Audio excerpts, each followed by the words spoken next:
চিকিৎসক হিসাবে আমাদের মহিলা রোগীদের সেবা দিতে হয়, অনেক সময় পর্দার বিষয়টা নিয়ে মনে প্রশ্ন আসে, এ বিষয়ে কিভাবে কাজ করতে পারি?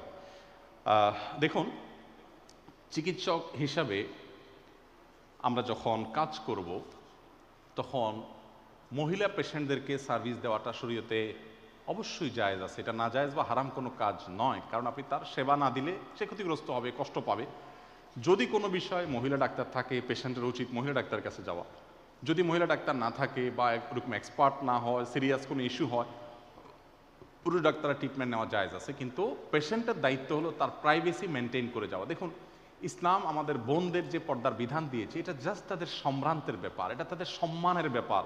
এটা হলো রাষ্ট্রপতি যেরকম মনে চাইলে কোথাও যেতে পারে না, তাকে তার সেই আপনার কর্ডন, তার সে গার্ড, এগুলো মেনটেন করে যেতে হয়। উনি যদি বলেনও যে আমার আজকে একটু মন চায় যে আমি যশোরের একটু চাষা বাজারে গিয়ে আমি একটু আজকে সবজি কিনবো মন ভরে, তোমরা একটু শরত ডানে বাম থেকে সামনে পিছনে এত লোক আমার ডিস্টার্ব করো, দেওয়া হবে রাষ্ট্রপতিকে?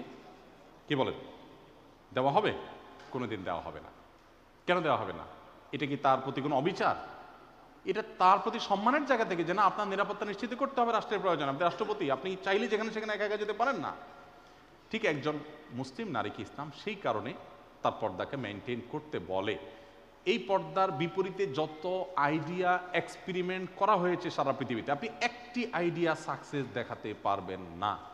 আপনি আমেরিকার কথা বলেন, অনেক দিক থেকে তারা আমাদের চেয়ে ভালো আছে, ডেফিনেটলি আমি সেটা স্বীকার করি। আপনি ইউরোপের কথা বলেন, আপনি অনেক দেশে কথা বলেন, কিন্তু মেয়েরা কর্মস্থল থেকে নিয়ে সর্বত্র তারা নিগৃহীত, স্কুল থেকে নিয়ে একেবারে কিশোরী বয়স থেকে নিয়ে তারা যৌন নির্যাতনের শিকার। কারণ এই যে সিস্টেম তারা ডেভেলপ করছে, এই সিস্টেমটাই আলটিমেট এই পরিণতির দিকে তাদেরকে নিয়ে যেতে বাধ্য করে। নো ওয়ে, আল্লাহর এই সিস্টেমের বাইরে সৃষ্টিকর্তা কেন দুরকম করে সৃষ্টি করেছেন, কেন এই পার্থক্যগুলো দিয়ে রেখেছেন?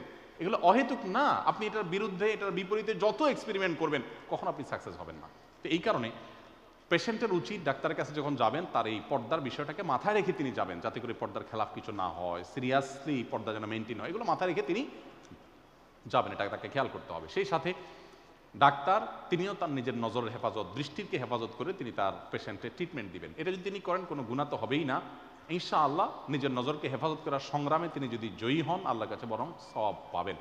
সো আপনি আপনার দায়িত্বশীলতার জায়গাটা খেয়াল করবেন, যে প্রয়োজন ছাড়া অহেতুক পেশেন্টকে দেখা বা তার সৌন্দর্য অবলোকন করা, চোখের জেনা করা, এগুলো থেকে আপনাকে বেঁচে থাকার জন্য সর্বোচ্চ চেষ্টা করতে হবে। এরপরে প্রশ্ন হলো, একজন মেয়ে ডাক্তার কিভাবে পর্দা এবং ইসলামিক সকল দিক মেনটেন করে নারী পুরুষের সেবা দান করতে পারবেন? সাধারণত মেয়ে ডাক্তার মেয়েদের সেবা দেওয়ার মতো সাবজেক্ট নিয়ে পড়াশোনা করলেন এবং মেয়েদের সেবা দিলেন, এটা সবচেয়ে উত্তম, সেটাই হওয়া উচিত। যদি এমন কোনো ইস্যু হয় যে ধরুন আপনি বাচ্চাদের ডাক্তার, তো সেক্ষেত্রে বাচ্চার বাবার সাথে আপনার কথা বলতে হয়, ডেফিনেটলি আপনি বলবেন। প্রয়োজন হলে মা যদি কোনো কিছু না বুঝেন, বাবার সাথে আপনি কথা বলবেন। শরীয়ত আমাদের কিন্তু এই সমস্ত ক্ষেত্রে পাথর হয়ে যেতে বলে নাই। আল্লাহ বলেছেন ওয়াকুলনা কাওলাম মারুফা। মেয়েরা যদি কথা বলতে হয়, যথাযথ কথা বলবে, অতিরিক্ত কোমলতা সৃষ্টি করে বা কৃত্রিমতা সৃষ্টি করে বা কথার ভিতরে বিশেষ মাধুর্য সৃষ্টি করার কোনো কৃত্রিম প্রচেষ্টা না করে স্বাভাবিক কথাবার্তা বলবেন, প্রয়োজনীয় কথা বলবেন, যতটুকু প্রয়োজন ততটুকু। এবং সেটা হলো তাদের প্রাইভেসি, তাদের যে ব্যক্তিত্ব, এটাকে মেনটেন করার জন্য। কোরআন কিন্তু পর্দা সম্পর্কে 3টা শব্দ বলেছে, অসাধারণ। যালিকা আদনা আন ইউরাফনা। পর্দার এই বিধানটা কেন দেওয়া হয়েছে? যাতে করে চেনা যায় যে সম্ভ্রান্ত মুসলিম নারী, তাকে নিয়ে কেউ বাজে চিন্তা করার স্কোপ পাবে না। দেখুন, একজন নারীর সৌন্দর্য একজন পুরুষ অবলোকন করে পবিত্র কোনো চিন্তা করে না, করতে পারে না।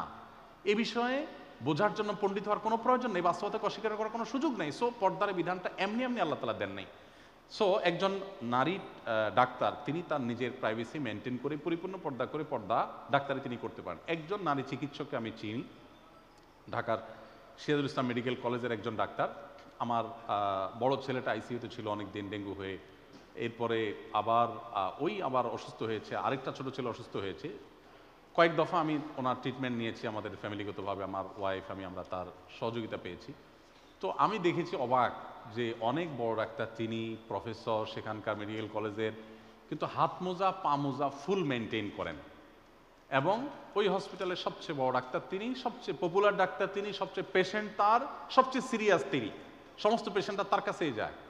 আমার ছেলে অসুস্থ হয়েছে, আমাদের মহিউদ্দিন ভাই আশ্চর্য হয়েছেন যে 8 দিনে কেন আসছে না, বাট আমি 8 দিনে এসে ওখানে গেছি, দিনে ভাই বা অনেকে হয়তো হেল্প করবেন, ওনারা আমার আগে থেকে চেনা জানা, ওই হসপিটালের কারণে না, ওই ডাক্তারের কারণে। ভদ্র মহিলা সম্পূর্ণ পর্দা মেনটেন করে তিনি তার প্রফেশনাল যে সার্ভিসটা সেটা এত ভালোভাবে দিচ্ছেন যে প্রত্যেকটা পেশেন্ট আমি যতজনকে চিনি বা দেখেছি যে সবাই খুব স্যাটিসফাইড হয়ে গেছে। অতএব মানুষ যদি সিরিয়াস হয় তাহলে তার পর্দা মেনটেন করে আসলে তার অনেক কাজ তিনি করতে পারেন। দরকার হলো পর্দার গুরুত্ব বোঝা এবং প্রফেশনাল দায়িত্বটা সেভাবে পালন করা। আমরা অনেকে ধর্মকর্ম করতে গেলে একটু ঢিলা হয়ে যাই, দাড়ি টুপি রাখছেন ঢিলা হয়ে গেছে। অনেককে দেখবেন ইয়াং ছেলে খুব পড়াশোনা সিরিয়াস ছিল, কিন্তু ও যখন ধর্মকর্ম শুরু করছে আজ থেকে ঢিলা হয়ে গেছে। কেন ঢিলা হয়ে গেছে? বলো যে সব দুনিয়ার কাজ কেন করবো, হয়তো ও বুঝেই নাই ওই দুনিয়াটাই দিন। মুসলমানের দুনিয়া বলতে কিছু নেই, তার দুনিয়াটাও কি দিন। অতএব তাকে এটাকে ডাইভার্ট করার চেষ্টা করতে হবে। আমার পরিবার থেকে একটি মেয়ের সাথে বিবাহ ঠিক করেছে, কিন্তু মেয়ের বাবা না থাকায় মেয়ের বাবার রেখে যাওয়া সম্পদ থেকে যে ইন্টারেস্ট আসে তা দিয়ে মেয়ের পরিবার চলে। এমত অবস্থায় এই মেয়ের সাথে বিয়ে বন্ধনে আবদ্ধ হওয়া কি আমার জন্য দিনসম্মত হবে কিনা? অর্থাৎ সুদের সাথে জড়িত মেয়ের পরিবার, যা বুঝতে পারলাম। তো মেয়ের সাথে বিবাহতে কোনো অসুবিধা নেই, তবে ওই ঘরের জামাই হয়ে সবার আগে উদ্যোগ নিতে হবে সুদটা কীভাবে বন্ধ করা যায়। নিজের যৌতুকের ধান্দা না করে তাদেরকে বরং সহযোগিতার ধান্দা করতে হবে, তাহলে সেক্ষেত্রে সেটা জায়েজ হবে ইনশাআল্লাহ, কোনো অসুবিধা নেই। আমি একজন মেডিকেল স্টুডেন্ট, মেয়ের পারিবারিক বিষয়টি একটু দেরিতে সামনে এসেছে। ও তার মানে বিয়ে আপনি করতে চাচ্ছেন যে কোনো মূল্যে, একটু পরে শুনছেন এখন আমি কি করব, এই টাইপের। অনেক প্রশ্নকর্তা প্রশ্নের শেষে আমাদেরকে ক্লু দিয়ে দেয়, মানে হুজুর উত্তরটা যেন এই টাইপের হয়, মানে যেন বিপক্ষে না যায় আর কি। সেজন্য আপনি বিশেষ দ্রষ্টব্য লিখে দিয়েছেন, আমি একজন মেডিকেল স্টুডেন্ট, মেয়ের পারিবারিক বিষয়টা একটু দেরিতে যা সামনে আসছে, আমি সরি, বাট আমি বিয়ে করতে চাই। তো আপনার এত ক্লু না দিলেও চলতো, বিয়ে আপনি এমনিই করতে পারবেন ইনশাআল্লাহ, কোনো অসুবিধা নেই।